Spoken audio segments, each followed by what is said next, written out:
اعوذ باللہ من الشیطان الرجیم بسم اللہ الرحمن الرحیم والذی خلق الازواج كلها وجعل لكم من الفلك والانعام ما تركبون لتستووا على ظهوره ثم تذكروا نعمة ربكم إذا استويتم عليه وتقولوا سبحان الذي سخر لنا هذا وما كنا له مقرنين وإنا إلى ربنا لمنقلبون صدق اللہ العظیم۔ 25واں پارہ سورہ زخرف، آیت نمبر 12 تا 14۔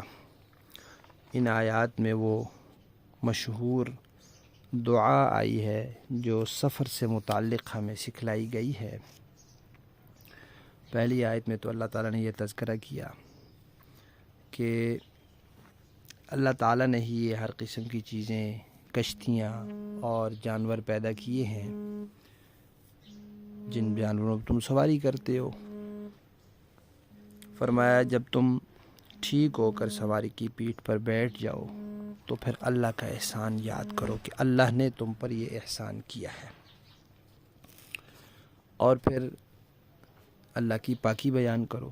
یہ کہو سبحان الذی، بڑی پاک ہے وہ ذات، سخر لنا، جس نے تابع کر دیا ہمارے ہادہ اس سواری کو، وما کننا لہ مقرنین، ہم اس کو قابو کرنے والے نہیں تھے، وَإِنَّا إِلَىٰ رَبِّنَا لَمُنْقَلِبُونَ، اور بے شک ہم اپنے رب کی طرف لوٹ کر جانے والے ہیں۔ پہلی بات تو یہ ہے کہ یہ اللہ تعالیٰ کا احسان ہے کہ اللہ تعالیٰ نے اپنے احسان سے یہ چیزیں انسان کو عطا فرمائی ہیں، مہیا فرمائی ہیں۔ پہلے زمانے میں جو سواریاں تھیں وہ بھی، اب جو ہیں وہ بھی۔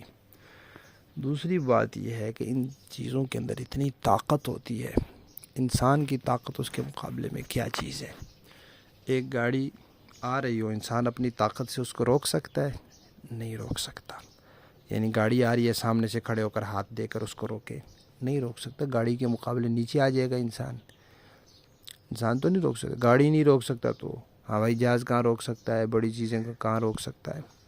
یہ انسان کی طاقت سے باہر ہے، لیکن پھر بھی انسان اس کو اپنے ماتحت کر کے چلا لیتا ہے، جدھر موڑتا ہے مڑ جاتی ہے۔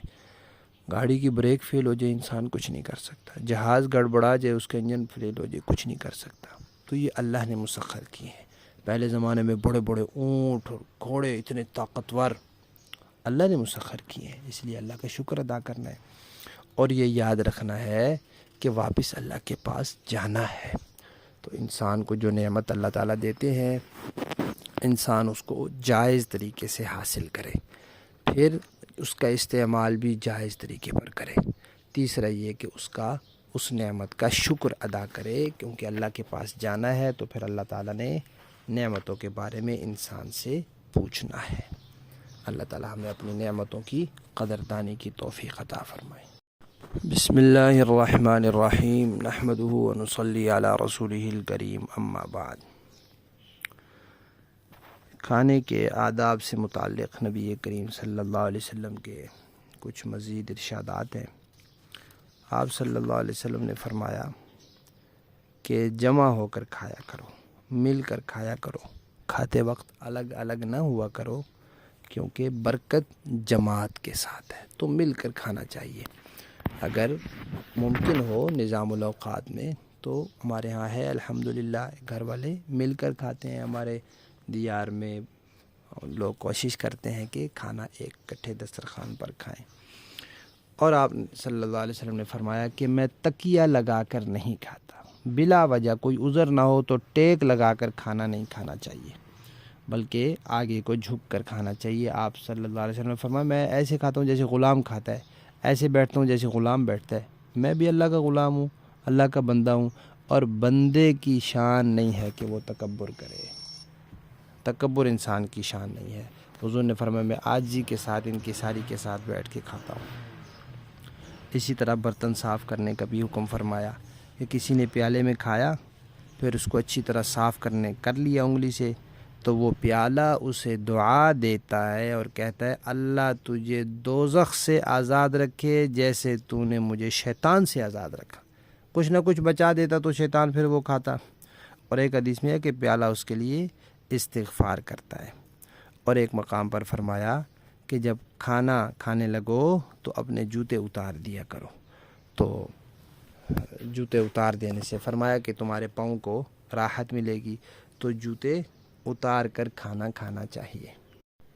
اسی طرح جب مل کر کھاتے ہیں تو اس کے آداب میں سے یہ بھی فرمایا کہ اٹھنا نہیں چاہیے جب تک دوسرے کھا رہے ہیں۔ ہو سکتا ہے وہ دوسرے شرم کے مارے بس کر دیں کہ چلو جی لوگ کہیں گے یہ تو ابھی تک کھا رہا ہے، تو بیٹھے رہنا چاہیے۔ کوئی مجبوری ہو تو وہ الگ بات ہے۔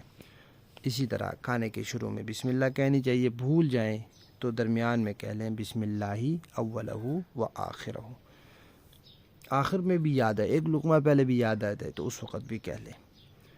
اور کھانے سے پہلے ہاتھ دھونا، کلی کرنا، اسی طرح کھانے کے بعد بھی ہاتھ دھونا اور کلی کرنا، یہ بھی سنت ہے۔ البتہ کھانے سے پہلے جو ہاتھ دھو جائیں ان کو صاف نہ کیا جائے تولیے وغیرہ سے، اور بعد میں جو دھو جائیں ان کو بے شک انسان صاف کر لے، کوئی حرج نہیں۔ کھانا کھاتے ہوئے منہ بند کر کے کھانا چاہیے، منہ سے آواز نہیں آنی چاہیے، اور بیٹھ کے کھانا چاہیے، کھڑے ہو کر نہیں کھانا چاہیے۔ پینے کے لیے بھی فرمایا کہ بیٹھ کر پیو، ایک سانس میں نہ پیو، 2 یا 3 سانس میں تھوڑا تھوڑا کر کے پیو، شروع میں بسم اللہ کہو، آخر میں الحمدللہ کہو۔ اور کھانے پینے کی چیزوں کی بے ادبی سے بچنا چاہیے، ان کے ذرات نیچے نہ گریں، ان کے ٹکڑوں کی بے ادبی نہ ہو، پاؤں میں نہ آئے، ان کی بے ادبی سے بچنا چاہیے۔ بے ادبی سے رزق میں کمی ہو جاتی ہے۔ اللہ تعالیٰ عمل کی توفیق عطا فرمائے۔ بسم اللہ الرحمن الرحیم، نحمدہ ونصلی علی رسولہ الکریم، اما بعد۔ زکوٰۃ میں رقم کے علاوہ اور چیزیں بھی دی جا سکتی ہیں۔ وہ چیزیں جو قیمت والی شمار ہوتی ہیں، قابل استعمال ہیں، وہ بھی دی جا سکتی ہیں۔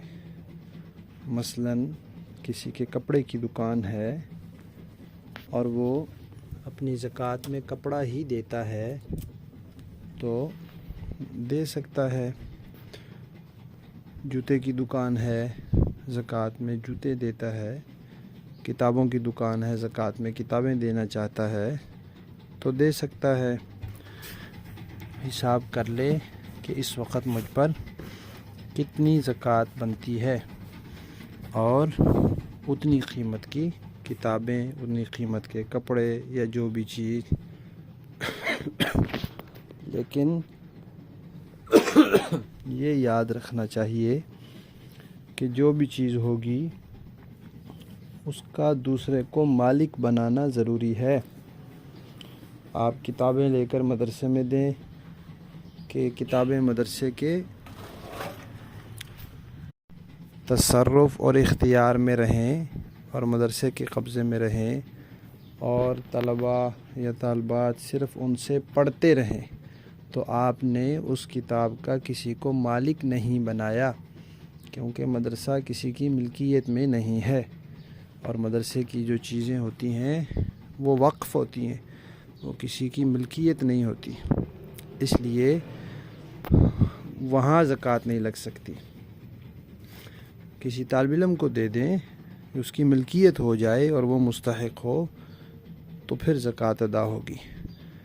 تو پیسے کے علاوہ کوئی بھی چیز جو قابل استعمال ہو، قیمت والی ہو، حساب کر کے وہ بھی زکوٰۃ میں دی جا سکتی ہے، لیکن مالک بنانا ضروری ہے۔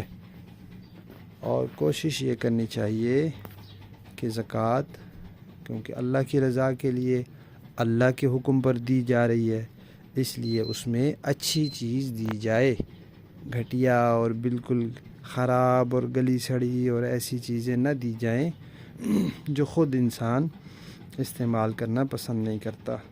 وہ چیزیں ویسے کسی کو دے دے، وہ صدقہ یا ہدیہ یا عطیہ کسی غریب کو، اس نیت سے کہ غریب کا کام ہو جائے گا اور یہ چیز ہمارے ضائع ہونے سے بچ جائے گی، تو اس کو ثواب ملے گا انشاءاللہ، لیکن زکوٰۃ میں اچھی چیز خرچ کرنی چاہیے۔